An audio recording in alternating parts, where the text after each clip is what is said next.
Hi there, welcome everybody, and thank you for joining this SAPMG webinar in partnership with Resilience Professionals Limited. So today we're focusing on the important topic of business resilience, which in recent years, if we consider things like the COVID pandemic and war in Europe, has become an increasingly pressing topic for organisations to become more resilient.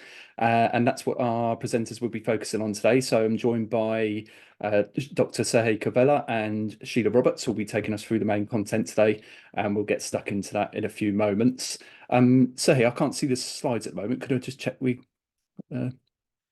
slides for us? Just a sec. I think it's because we moved to another room. Yeah.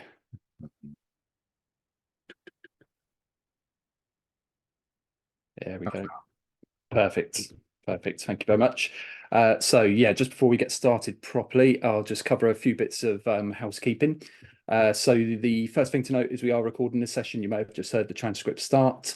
And so everyone that's registered will receive a follow-up email from us either later today or at some point tomorrow, just confirming that the recording is available online, and we'll include some other useful links in that follow-up email as well. Secondly, you're welcome to submit questions at any point throughout the webinar. So you should see a Q&A function within your Zoom control panel, but we'll also leave the chat function open as well. So if you want to say hello to others or just start a chat amongst yourself, we'll all be keeping a close eye on that as we go. And if we do have questions there, we'll try and address as many of those as we can towards the end. Last but not least, your feedback is very important to us when it comes to planning and delivering webinars in the future. So if you have any feedback on any aspect of the webinar, do send that through to me. You'll have my email address from the reminder emails, your confirmation emails, and the like. So that feedback is always very useful. So I think that's it for me. So without further ado, I'll hand things over to Sheila and Serhiy, and I think we're going to Serhiy first. So all yours, Serhiy. Thank you.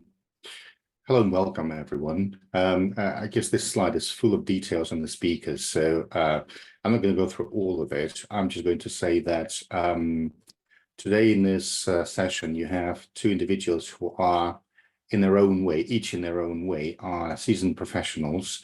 I'm more on the academia side. Sheila is more on the practitioner side. I'll let her speak for herself here, but let's just put it this way. We have been in and around business resilience for a number of years, and we have been at the forefront of thinking about business resilience and also developing practical tools for decision makers in organizations to facilitate the adoption of the business resilience focused mindset and practice. And it's over to you, Sheila. I think you're still muted. Sorry about that. It always happens. No, thank you for that. Just to say, like Serhiy says, been working in and around business resilience for a very long time. Been involved in projects, programs, and all things related for over 3 decades. And I'm just passionate about helping organizations to become more resilient. I think we have a raised hand there. Esther, if it's anything burning, you can ask a question now, I think.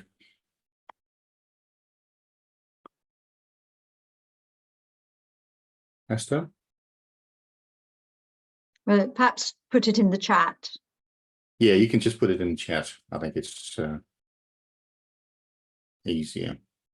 Well, let's move on, and then if that question pops up, we'll definitely answer it. Okay, so before we start talking about anything, really, we'd like to run a quick poll here, guys. And the poll is going to be on what you think business resilience is. I'm not quite sure how it's going to work. Mark, do you want? Yeah, there you go. So that's just popped up on your screen. So we have several options for you there. One, is it ensuring risks to operations and strategy are identified and managed, or achieving competitive advantage through innovation, or sustained progress delivered at pace, or ability to deal with outages, system failures, and breaches to maintain operations, or all of the above, or none of the above. You can take just half a minute to think about it, and then give us your opinion on that, and we'll discuss.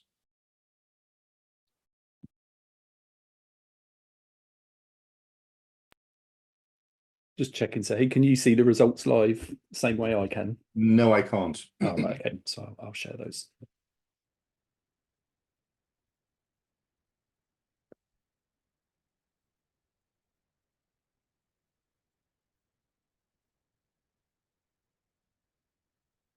Still can't see anything.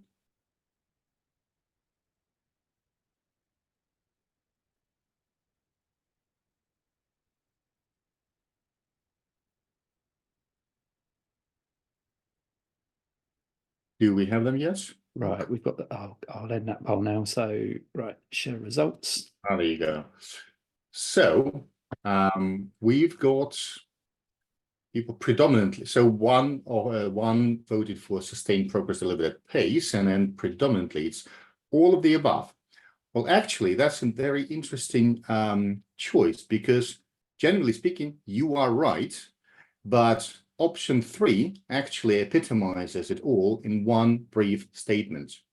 Just to give you this clue, we are talking about sustained progress delivered at pace, and each of the other options mentioned here, they are not enough by themselves on their own, but taken together, they will comprise most of it. But they will still miss one element, and that's the right pace. So just to quickly unpack it, ensuring risks to operations and strategy and identified and managed, that's more about business continuity, as is ability to deal with outages, system failures, and breaches to maintain operations. That's also business continuity.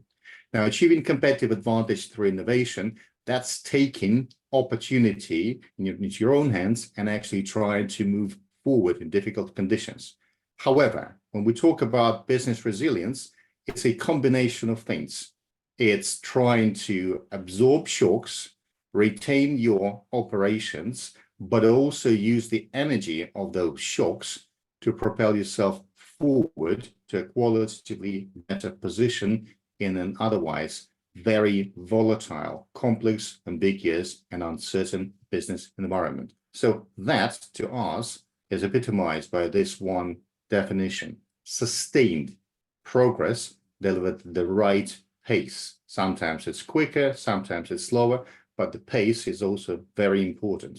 So we're going to move on to the next slide here. And so there was recently a piece in the MIT Technology Review about organizations that how they fared through the COVID-19 pandemic. And what they found, and they did this research, they did a survey on organizations in Europe and in the US. And what's remarkable is that the percentage of organizations who said they had business continuity plans in place, but were not very effective implementing them and moving forward through that major disruption, these percentages are actually quite close. Roughly, you're talking about 2/3 of the entire population of those organizations. And so what we're actually thinking here about is it's not just about business continuity, as we mentioned earlier. It's about continuity plus sustained progress plus the right pace. And just to give you an example of how bad the environment right now is, or has been in the recent years, in the past 5-6 years, we've seen COVID pandemic, which turned everything upside down. Then we had natural disasters, speaking about the massive earthquake in Turkey. We had war conflicts, of which I don't need to remind you. And we had all sorts of factors impacting on the economic stability. So these things, as we see them unfolding, it's very clear that this is not an isolated time frame within the humanities history where you have an extremely volatile environment, and then in a few short years it's just going to cease, and we're going to all be very happy again. It will continue happening. We are in a very VUCA world.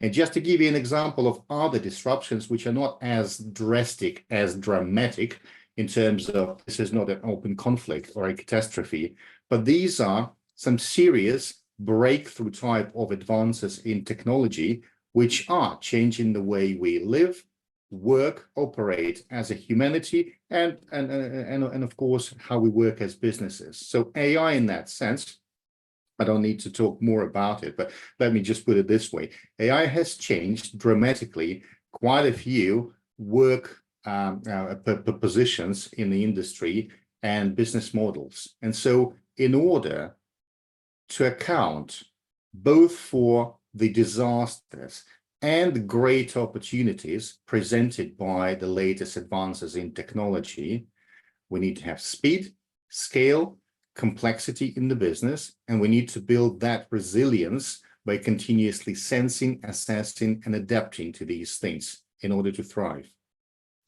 And just to give you a very quick example of some of the companies that have been able to go through some of those major disruptions and win, and some of those who didn't win, there was a piece in Financial Times about how companies fared through the period between 1st of January in 2020 and the end of the year, December 31st of 2021. And so there you have some clear winners with sometimes incredible increases in market value. Look at Apple, Tesla, Louis Vuitton, Moët Hennessy. And there are others who actually lost quite considerably: AT&T, the Boeing, Citigroup, Intel. And funny enough, or not funny, curiously enough, there are companies who have not lost completely, but who have been on the way down through these disruptions. And you're not talking about China Evergrande, Alibaba, Zoom, notably, and SoftBank. And finally, there were actually others who did take a hit originally, but then rebound and actually started improving things quite considerably, talking Siemens, Volkswagen, Airbus, BNP Paribas, and so on and so forth. I mean, if you care to look at the publication, it's got a far longer list. We just took some of the top ones to just indicate that the idea that yes, there are disruptions. Yes, there are upheavals in the market environment, but that doesn't mean your organization has to go down.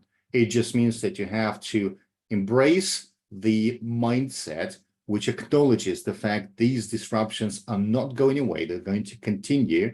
But it also means that the organization has to adapt its practices, its strategy, and more importantly, its mindset towards operating in such environment and yet finding the strength to thrive in that environment. And so just to top it off, that very same piece of research identified 4 major characteristics that the companies who thrived in that environment had. And these are anticipation, cushioning, adaptation, and shaping. So that basically means that, first of all, you need to continuously scan the environment to identify any potential disruptions, recognize the threats, and prepare in advance if you can. And sometimes it's not possible because the change is just so quick that you've not been able to participate. However, you still need to be able to cushion, to withstand the initial shock. And you can do that by building up cash reserves and having some redundancy in the workforce or some redundancy in processes and the organizational setup. But once you've withstood that initial shock, you need to pivot quickly, identify what needs to be done to take that shock, to turn it into an opportunity and say, okay, these things are no longer viable. These other things, however, become more viable in this new world of ours. So let's quickly take advantage of this and put our resources and energy into that particular new direction. So, excuse me, so restoring operations, but also bouncing forward and then ideally shaping that post-shock environment, but by what you do, opening a new marketplace, opening a new product line, streamlining the operations, doing whatever you need to do to actually lead the trend in the adaptation. And it's over to you, Sheila, at this point. Mute. Sorry. Serhiy's taken us through some of the reasons that business resilience is really relevant at the moment. And it's not just about process, it's about people's behaviors. And people's behaviors set the scene for being able to be more resilient. And with a strategic direction, we need then to have behaviours that enable us to actually achieve our strategic direction. And a growth mindset's great place to start. We need to understand our purpose and to believe that we can actually achieve it, even if it's things we've not done before and could be a bit apprehensive of doing. We build on all our experience in life, not just the good things, but the things that haven't worked as well. And leaders will make sure that people are able to come forward and learn from things that haven't done well, rather than simply trying to put them behind them. We need to approach uncertainty with purpose and flexibility. Bouncing is good, but we want to be bouncing forward, not just bouncing back. So we'll have a look at this now. And the business resilience framework is what we've developed in order to make sure that we can actually take resilience forward. It's not just a responsive thing, it's proactive. The framework's got 5 domains in it, and whoops, can we go back? So yeah, 5 domains in it, and you can see that the pillars at each edge are the principles and the roles, the underlying values of the organization and the people to implement it. And within that, we set our foundations for resilience. We make progress toward that through the progress cycle, and our PACE culture is what energizes people. So looking at a bit more detail about the domains now, if we, yeah, and then the principles, as I say, are the values, the beliefs in the organization, which actually underpin everything we do.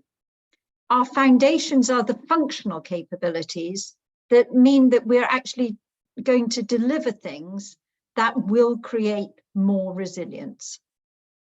The progress cycle is the delivery arm. This is where our projects, programs are decided on, and we actually prioritize them, not just for business progress, but importantly, so that we actually meet our customer requirements.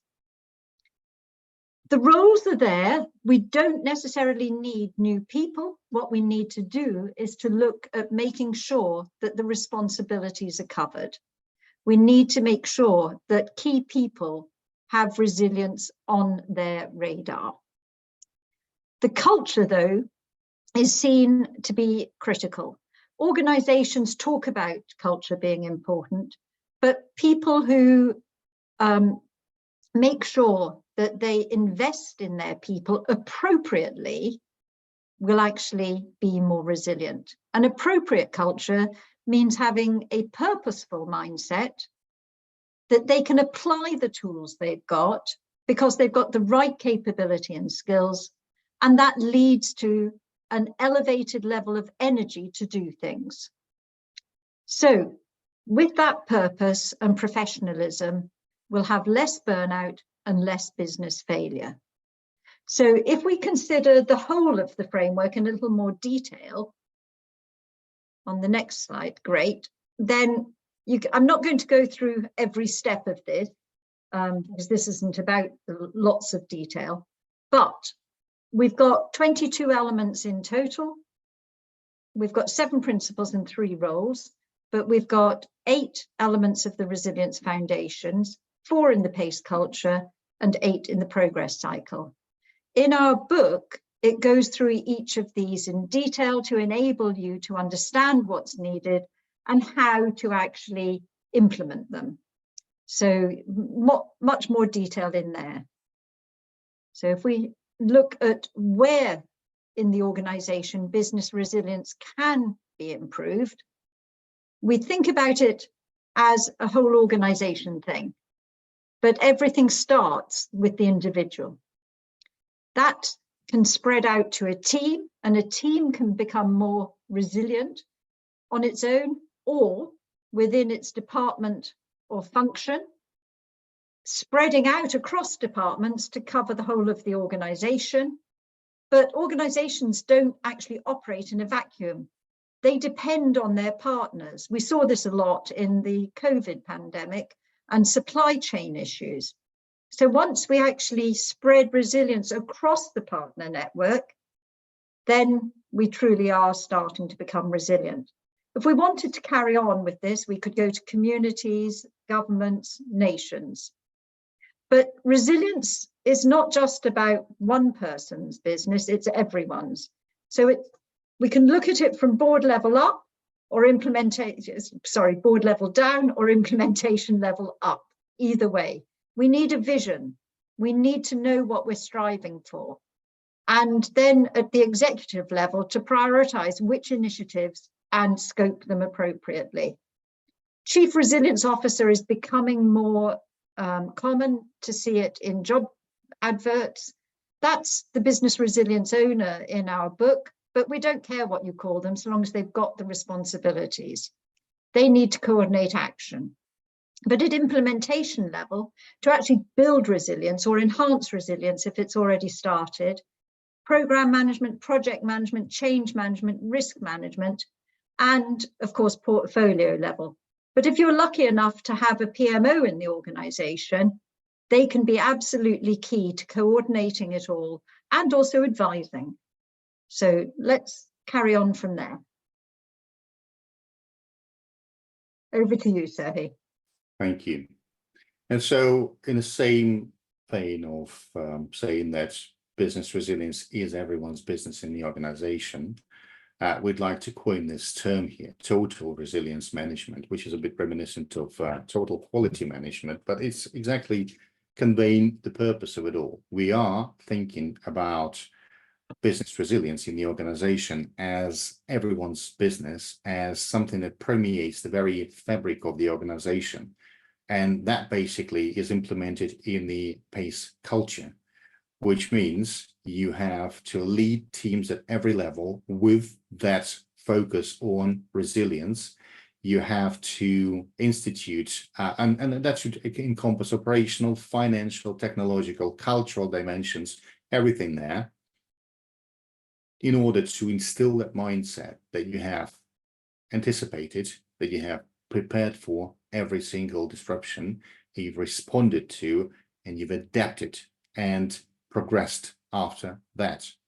And there are 4 key elements to that. 1, you need that purposeful mindset, as in the focus, which has to be persistent within the organization, and it should be reflected in the organizational vision, mission, strategy, and operations. And to support that, you have to have the application of the right tools. And they usually say in Agile, you know, if the tool or process becomes a straitjacket, change the tool and the process, but don't change the mindset, don't change the principle, what you're focusing on. So we need the right tools that will support the sustainable progress at pace. And it also means that capabilities and skills need to be continuously adapted to the adapted needs of the enterprise. And above all, or rather around and inside of it all, there is the energy. And that means that sometimes you have a great plan, sometimes you have to that great plan, great tools and great capability and skills, but your people run out of gas or motivation or, you know, the will to live, so to speak, because there's so many different things coming at them. Elevated energy is something that will give you that stamina, that endurance, that force to keep moving, even fully acknowledging that the times aren't great, or that rather they throw many challenges at you. But with that purposeful mindset, if the organization is to survive and thrive, you need to apply the right tools with the right capabilities and skills, and you need to do it consistently to maintain that, well, that sustained progress. Your energy is great here. And the benefits of this total resilience management are efficiency, customer centricity, agility, innovation. There was a question there in the chat about the difference between business agility and business resilience. So agility is definitely part of the equation, although to that, we also add the sustained aspect and the right pace of progress. So yes, Agility is definitely there on the table as a benefit, but it's also about being efficient, being at the same time customer-centric, and innovate in order to remain competitive. The outcomes being competitive advantage, business continuity, as we already mentioned in the beginning in the poll state, but also in employee engagement, confidence of stakeholders, and above it all, long-term sustainability.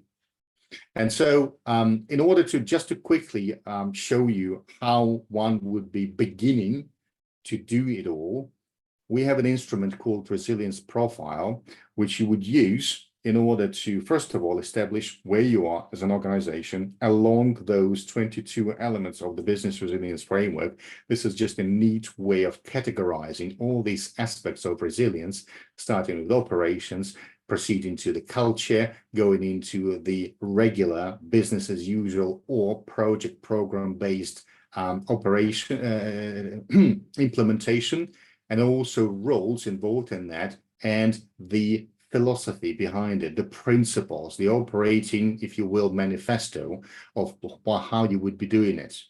And so the quick algorithm would be assess organizations' current level of business resilience across these 22 elements, select the project and program level initiatives for the next planning cycle for your organization, and then implement plans and track value delivered through new or updated products, services, practices, and process improvements. And the whole idea is you take the instrument and you use it to baseline your current state and then identify the future desired state. So the shaded areas here in red basically show potential new desired levels of resilience along some of those dimensions. And that way you can basically map your progress. You're here, now you want to be there. And it's important to also understand that you can't just do it all in one go. Very often you'll have to prioritize because you'll obviously have to do other things. And so recognizing full well that no organization will be in that single position to just do it one way, we have 4 different strategies which are here on the slide before you, and they're called progressive, urgent, responsive, and exploratory, pure strategies. And just to give you a super quick overview of what they are, progressive, it's a bottom-up approach which starts with the organization's existing practices and processes, and you will gradually adapt these to progress toward your business resilience levels, the desired one. And it's best for organizations that have existing processes and practices that can be adapted and incorporated into the new setup. With the urgent one, it's a top-down approach where basically you need to implement the framework in a single progress cycle. It's best for startups where where your standard processes and practices are not yet in place, but also it could be used in scenarios where basically you have got nothing to lose. It's survive or perish. And so urgent would be, take it all, try and implement it all at once. And obviously it might not fit a huge organization, but for smaller, more agile ones, it would potentially work. Responsive, bottom up, starts with existing processes and practices, involves adding or substituting elements to enhance people, processes, and practices. And it's best when an organization needs to respond to an anticipated external opportunity or threat. So you see something coming your way, you go, right, we need to improve the quality, the culture here, because it's the people who are the core of our processes, or it's actually the operations need to make them more modular or open, and similar things. And so it's responding to a specific threat or opportunity. And the exploratory is basically bottom up. You explore business resilience ideas with your partner network, potentially on your own or with your partner network, identify resilience objectives and develop in-house methodology based on those principles. And you just adapt and create your own flavor of it all in order to make it truly yours. So that is all to say that I don't expect you to remember it all, but I think the core thing that you need to remember from this slide is that there is a number of scenarios in which you can implement your business resilience objectives in order that fit your specific organizational setup and opportunities and capabilities. So you can do it in different ways. And here is just a brief example of a progressive approach, gradual improvement, where you have the vision through customer care, strategy, innovation, service delivery, finance, HR, and some other ones. And these are critical practices and processes. And then you'd implement a particular approach through the utilization of the framework, adapt the roles, adapt the domains and elements, and then use the existing and adapted tools in order to enhance your resilience levels. And it's over to Sheila at the moment. Yes, thank you. So what's available for you to improve resilience in your organization? Well, we know that you want some things to help. So there's the organization resilience profile. On our website, there is a free-to-use self-assessment, very basic, but quick view of where you are.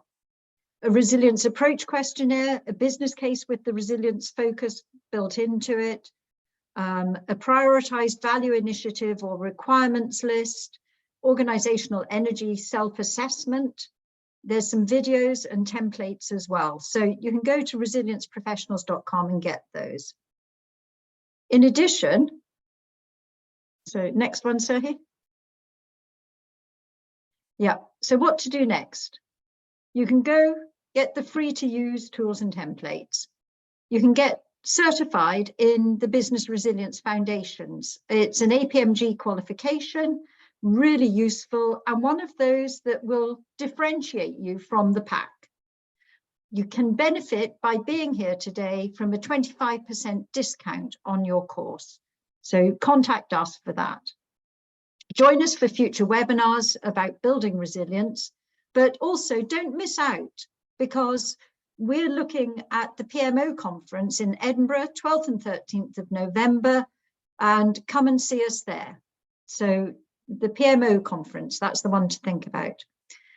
Contact us, team@resilienceprofessionals.com, to discuss organizations' business resilience initiatives, what your needs are, what the foundation certification's about, or any other aspect of business resilience. We want to join you on your journey. So we've got a poll now, which has got a couple of questions. Mark's going to launch that for us. And this is really having given you just a little inkling of what it's about, to see what your views are about the priority domain for your organization. There's no right and wrong answer here. This is about your organization. So think about the resilience foundations, which is making sure the fundamentals are there and that you've got things in place. The progress cycle and the initiatives, how to implement them with resilience in mind. The PACE culture, which will ensure that it results in the elevated energy needed to make sure that progress is being made. The principles that underpin the organization, and the roles that are available to implement it. And as I said earlier, the roles don't need to be new roles. They can be existing roles with the business resilience responsibilities added. So have a look at that, see about just putting down whatever your feeling is about your organization. Give you a few minutes.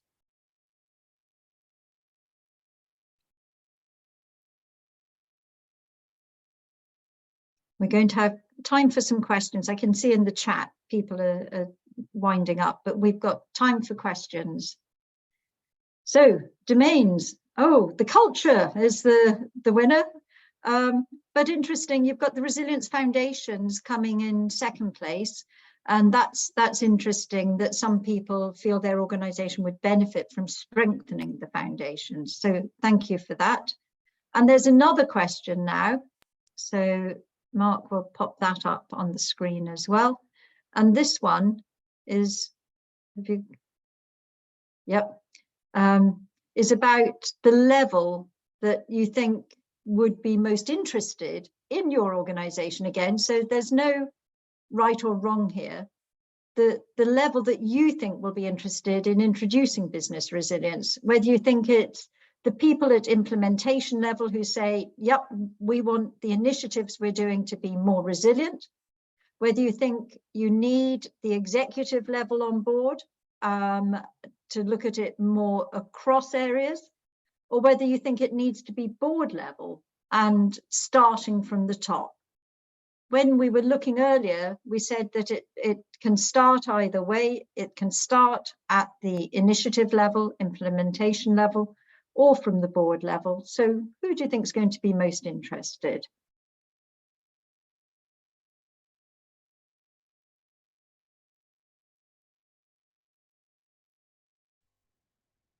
Bit more of a mix on this one, Sheila. So just share those results. Ah, yes. So executive level is there, but implementation level is not too far behind, and board level is the third one. But that's interesting because at implementation level, you can be making a difference by making sure that what you're implementing has that resilience focus as well as making progress. But the executive level being on board is really good, because then we'll actually make it more embedded within the organization, and that can be done at executive level. And I know the board level are always interested in being resilient, but sometimes the short-term tactical objectives get in the way. So very interesting. So back to you, Mark. Okay, thank you very much. Yes, I think we're just towards the close of the session, so we'll start to wrap up here.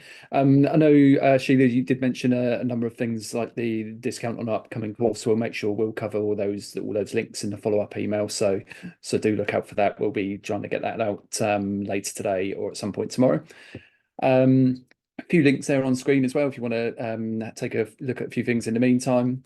Sheila's already mentioned the Resilience Professional site where you can get those free tools and templates, so do recommend going to check that out.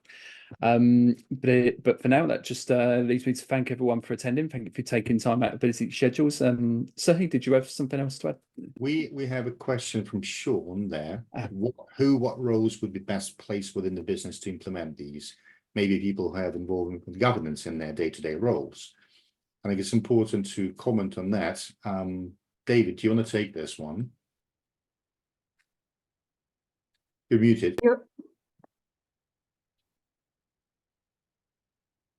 You're still on mute.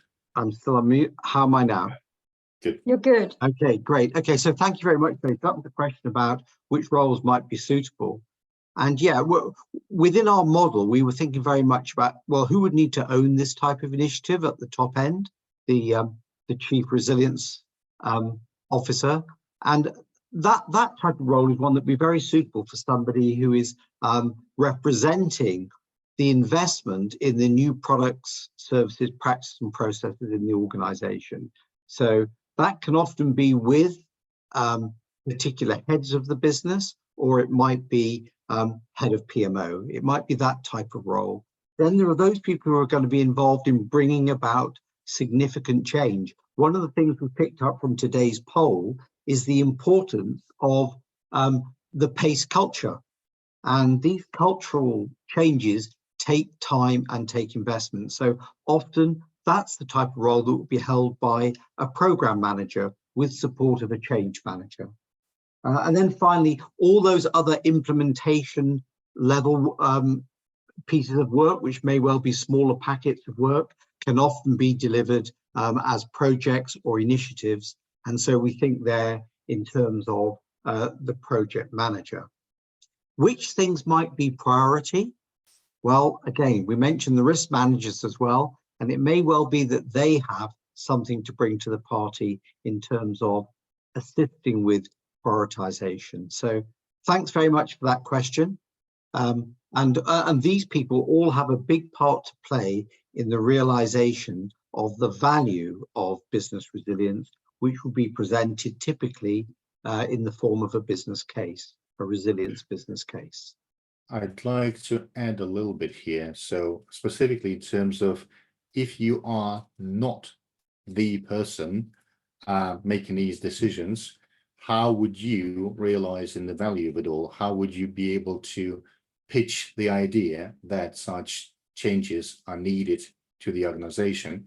And I think it's important that, I mean, we've said already that it's everyone's business, so you can start thinking about it at any level in the organization, wherever you are. So individual, team, function, division, or C-suite executive or the board.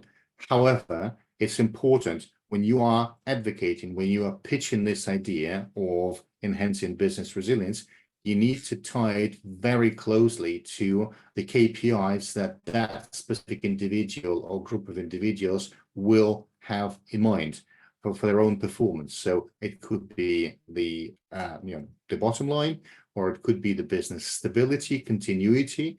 You need to really make a case that the whole idea is to, first of all, strengthen the business's ability to function day-to-day operations, but also about building the capability to not just respond to threats in a reactive way, but anticipate them and then use them as a catalyst for positive change, for creating or rather reinventing that competitive advantage in the new changed circumstances.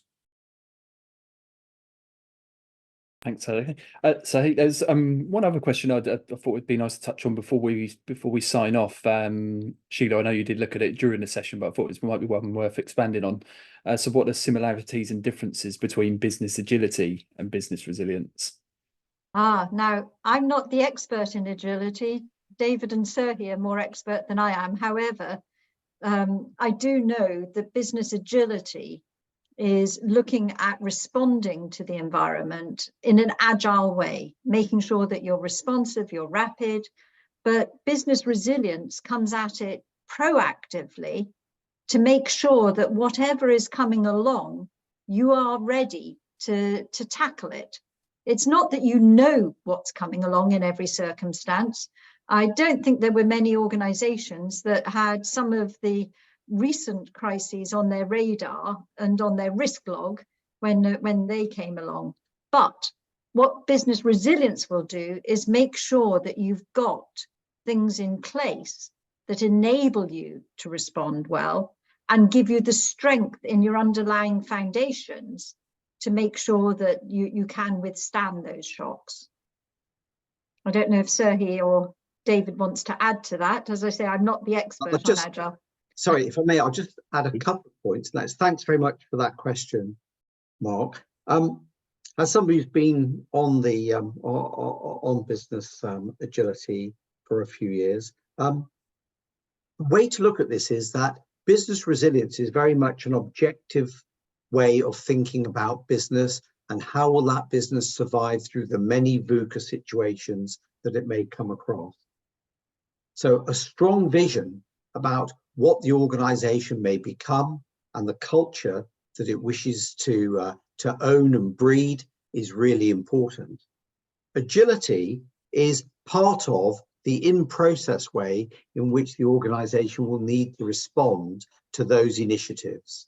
So when I think about business agility, I think about in-process. When I think about business resilience, I think about the business purpose. And I think what we have here with resilience is, as is shown in the first of the culture elements, purposeful mindset, absolutely key. Know where you're going, continue to build that support throughout the organization, and use those practices which will include business agility in order to realize the goals. Right. Thank you very much, everybody. I think we said we'd be 45 minutes, so it looks like we're bang on time there. So it's a good time to sign off. So just leaves me to thank thank all of our panelists, Sheila, Serhiy, and David. Thank you so much for your contributions today, and thank you everyone for who's attended. As I was saying earlier, we appreciate you taking time out of busy schedules to join us. Hope it's been worth your while, and as just a reminder, do look out for the follow-up email that I've mentioned a couple of times as well. That'll have all the relevant links. for you to check out in your own time. So thanks very much again, everyone. Enjoy the rest of your week and the weekend ahead. Thanks very much. Bye. Thank you. Thank you, Mark. Thank you. Thank you, everyone.